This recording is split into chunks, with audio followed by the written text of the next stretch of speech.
Everyone. आज start करने जा रही हूँ chapter 3 business environment.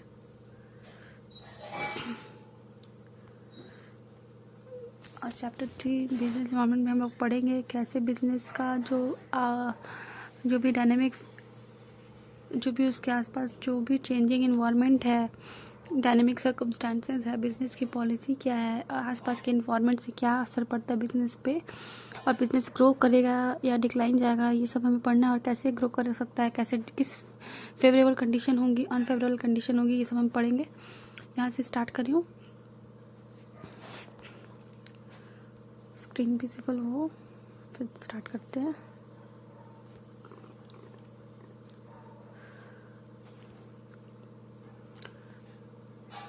The term business environment means the sum total of all the individuals, institutions, and other forces that are outside the control of a business enterprise but may affect its performance. तो business environment में क्या क्या include है, जो भी individuals, institutions या फिर other forces जो बाहर है, business enterprise जो चल रहा है उसके कंट्रोल से बाहर है, उसे और वो बिजनेस का अफेक्ट करेंगे, उसे हम लोग बिजनेस एनवायरनमेंट कहेंगे। ठीक है,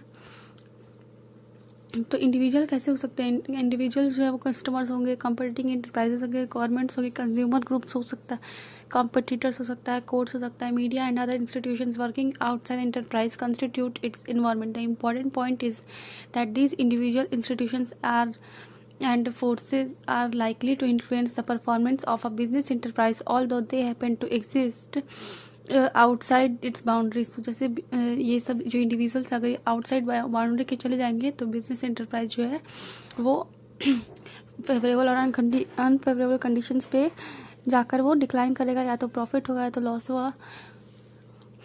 तो ऐसा हो सकता है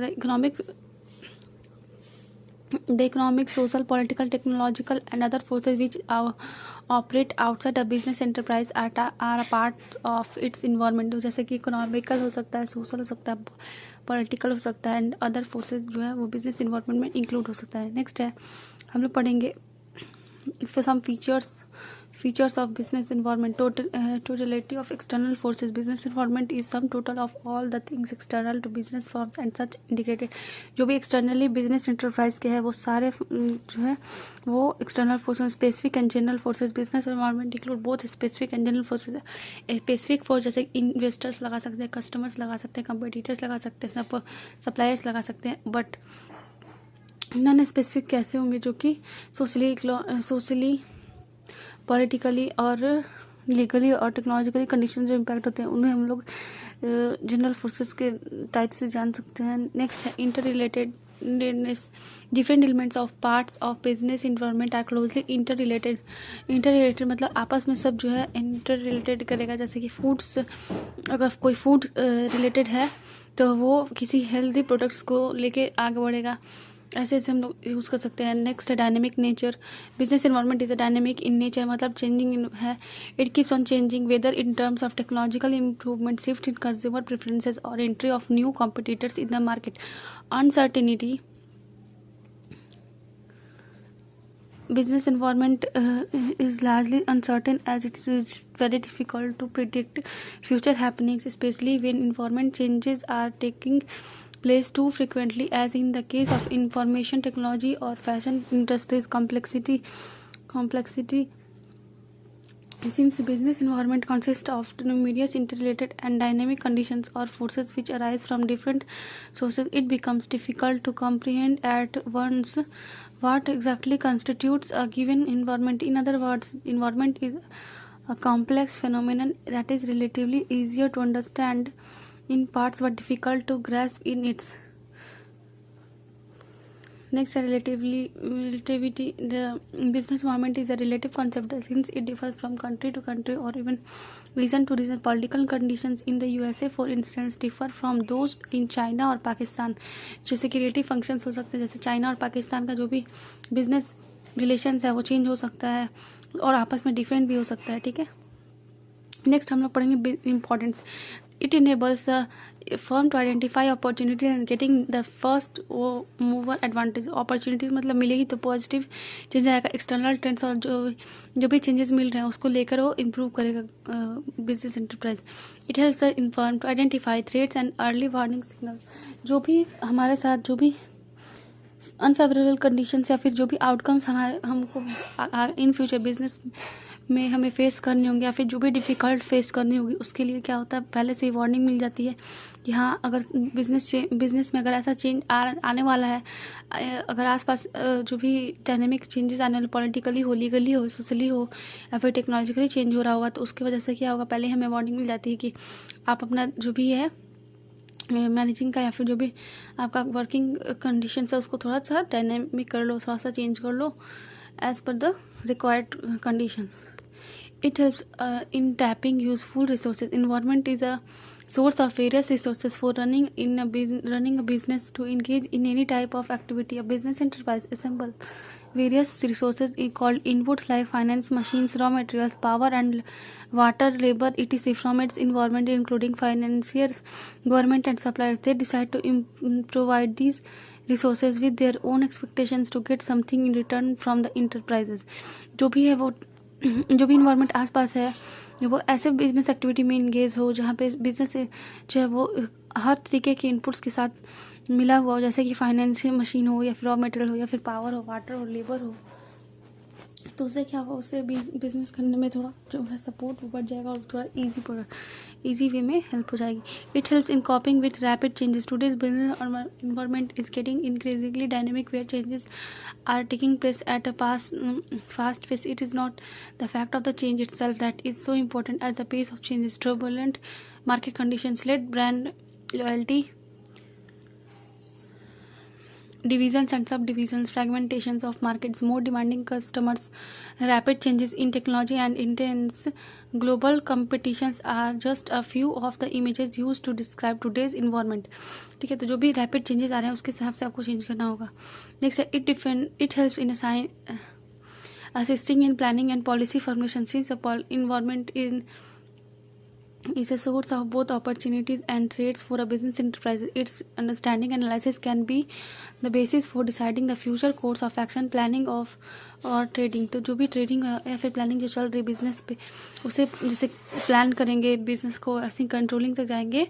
बिजनेस फंक्शन मैंने मैनेजमेंट का जैसे बताया था, वैसे यहाँ भी वो प्लानिंग से लेकर कंट्रोलिंग, प्लानिंग से स्टाफिंग, ये सब ऑर्गेनाइजिंग, स्टाफिंग, ये सब लेकर आगे जाएंगे, इम्प्रूविंग एंड लास्ट में कंट्रोलिंग होता है. तो उससे क्या होगा कि जो भी पॉलिसी मार्केट में आ रही है उसे हम लोग चेंज कर सकते हैं अपने बिजनेस के रिक्वायरमेंट के हिसाब से. It helps in improving the performance. The final reason for understanding the business the whether और not it really makes a difference in the performance of an enterprise. तो जो भी परफॉर्मेंस है बिजनेस इंटरप्राइज का वो क्या होगा, वो भी चेंज होता जाएगा. अब डायमेंशंस के बारे में पढ़ना है. डायमेंशंस मतलब कितने तरीके से, डायमेंशन का मतलब है तरीका, तो उस तरीके में कितने सारे बिजनेस फैक्टर्स जो है डिटरमाइन करते हैं कि बिजनेस एनवायरनमेंट किस तरीके पे डिपेंड है. सबसे फर्स्ट है इकोनॉमिक, सोशल और technological, political and legal conditions which are considered relevant for decision making and improving the performance of an enterprise. In contrast to the specific environment, these factors explain the general environment which mostly influences many enterprise at the same time.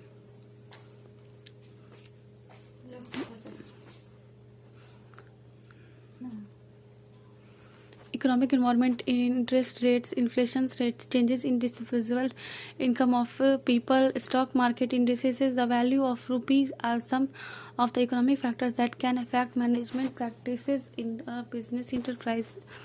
Short and long term interest rates significantly affect the demand for the product and services. तो जो भी economic condition मतलब जो भी business का जो inflation rate है, business करने का, सामान लाने का जाने का, इंटरेस्ट रेट्स है, डिस्पोजेबल इनकम है लोगों का, स्टॉक मार्केट है, ये सब मिला के क्या होगा, ये सब को हम लोग किस में आएगा, ये सब आएगा इकोनॉमिक इन्वायरमेंट में. नेक्स्ट हमें पढ़ना है सोशल इन्वायरमेंट. यहाँ पे आपका फिगर दिया हुआ है जिसमें दिखाया हुआ है कि 5 तरीके के इन्वायरमेंट्स हैं और वो 5 डिपेंड करके मिलाते. जो बिजनेस है उसके चारों तरफ ये घूम रहा है और ये हर तरीके से, जैसे सोशल आएगा, जैसे इकोनॉमिक का इन्वायरमेंट आएगा, लीगल आएगा, पॉलिटिकल आएगा, टेक्नोलॉजिकल आएगा. और ये चारों जैसे हम लोग चारों तरफ से अपने east west north and south में मान लो अगर यहाँ पे हम स्टैंड कर रहे हैं तो हमारे आसपास कितने 4 ये है ना directions, east west north south. वैसे ही इधर क्या है कि इसके ईस्ट वेस्ट नॉर्थ साउथ में 5 है इन्वायरमेंट जिस पे कि हमारा बिजनेस स्टैंड करता है. ठीक है, नेक्स्ट हमें पढ़ना है social environment. The social environment of a business include the social forces like customs, traditions, values, social trends. जैसे सोसाइटी में अगर कोई कपड़े पहनने का चेंज आ गया तो उसमें चेंज आ जाएगा।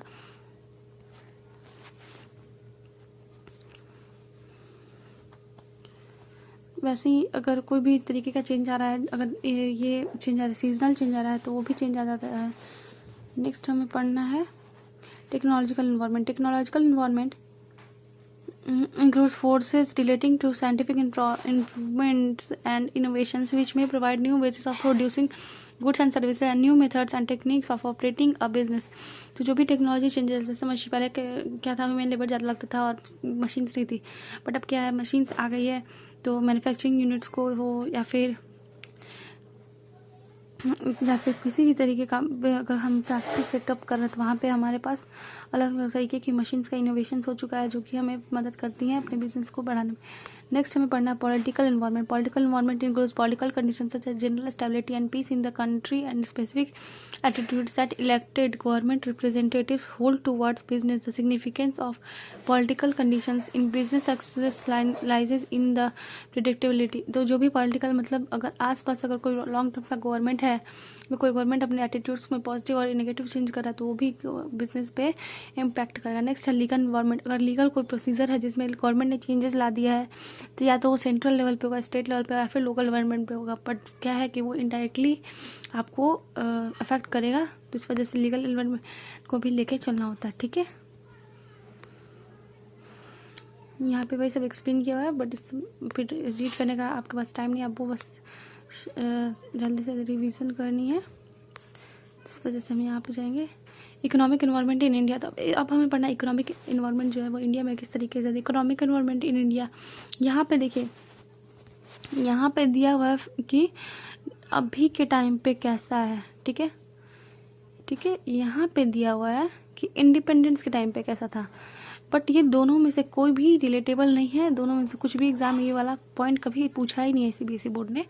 ठीक है, बट अभी फिलहाल अगर चेंजेस आ भी सकते हैं तो पुराना वाला तो नहीं, बट हाँ न्यू वाले के बारे में पूछेगा, तो हम लोग न्यू वाले को रीड कर सकते हैं। ठीक है, स्टेट ऑफ फर्स्ट है stage of economic development of the country. Stage कैसा है इकोनॉमिक डेवलपमेंट का, इकोनॉमिक जीडीपी ग्रोथ में है या फिर जीडीपी डिक्लाइन करिए। अगर जीडीपी ग्रोथ में है तो कितने परसेंट ग्रोथ में है। The economic structure in the form of mixed economy with which recognizes the role of both public and private sector economic policies of the government including industrial, monetary and fiscal policies।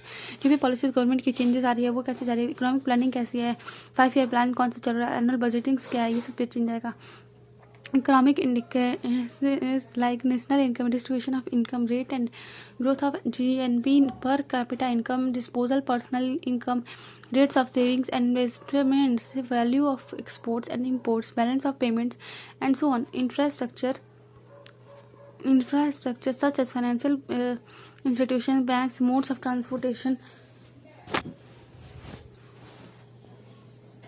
communications facilities and so on. Business enterprises in India realize the more importance and impact on the economic environment। तो जो भी India में जो भी products launch हो रहा है फिर बिजनेस बढ़ रही है, वो सब इस सब पे डिपेंड है। ठीक है,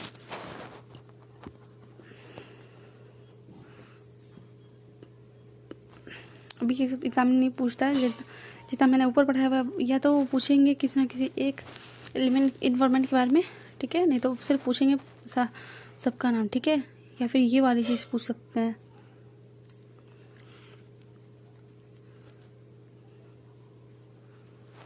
अब हमें पढ़ना है प्राइवेटाइजेशन के बारे में। The new set of economic reforms aimed at giving greater role to the private sector in the nation building process. तो जो भी गवर्नमेंट जैसे रेलवे को प्राइवेट करी है, कोई भी गवर्नमेंट ऑफिस है उसको प्राइवेटाइज क्यों करी, इस वजह से करी है क्योंकि अगर वो प्राइवेट सेक्टर के हाथ में जा रही है तो क्या हो रहा है, वो ज़्यादा से ज़्यादा ग्रो करे। ठीक है,